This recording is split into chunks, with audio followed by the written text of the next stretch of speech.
श्रीरामचंद्रा करुणा समुद्रा, ध्यातो तुझी राजस योग मुद्रा. नेत्री नये रे तुझवीन निद्रा, कै भेटसी बामजला सुभद्रा.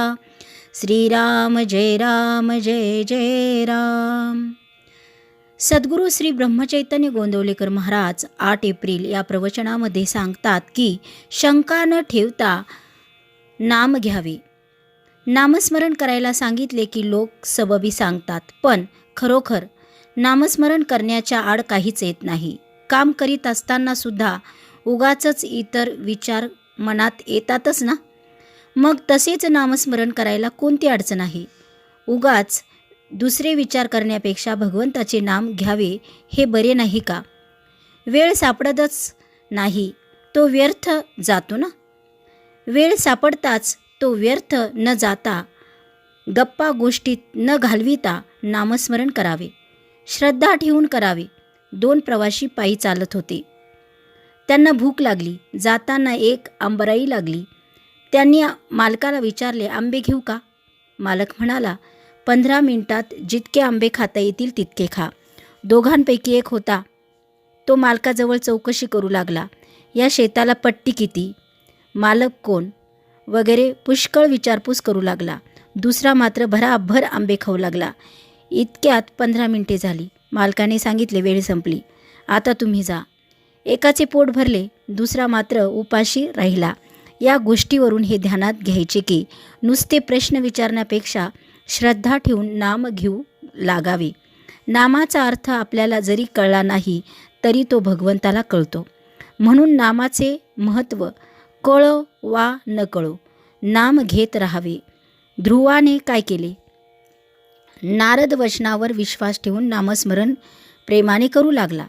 तो इतर विचारांच्या शंका कुशंकांच्या नादी लागलाच नाही ना. एक तत्व नाम हेच त्याने धरले, म्हणून त्याला नारायण प्रसन्न झाला.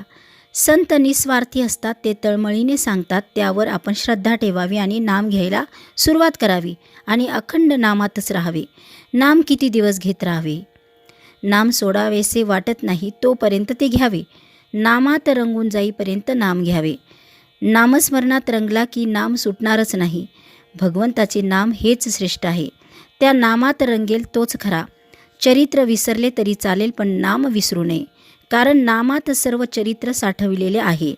ज्ञान, उपासना वगैरे जे कर्म आहे ते मार्ग आहेत, पण सर्वात नामस्मरण हे सोपे साधन आहे. एक मोठा किल्ला होता, तो अभेद्य होता. मुंगीलाही आत प्रवेश होणे अशक्य असा तो तट होता, पण त्याला एक मोठा दरवाजा होता. त्याला एक मोठे कुलूप होते.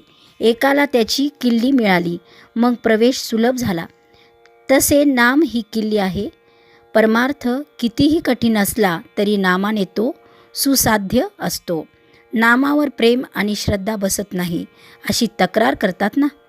संत वचनावर विश्वास ठेवून अखंड नाम घ्यावे, त्यानेच समाधान होईल. आजचे बोधवचन. आपण रोज उठल्यावर भगवंताचे स्मरण करण्याचा नियम ठेवावा. स्नान वगैरे गोष्टी झाल्या तरच कराव्या, पण त्या वाचून अडून बसू नये. जानकी जीवन स्मरण जय जय राम. श्रीराम जय राम जय जय राम.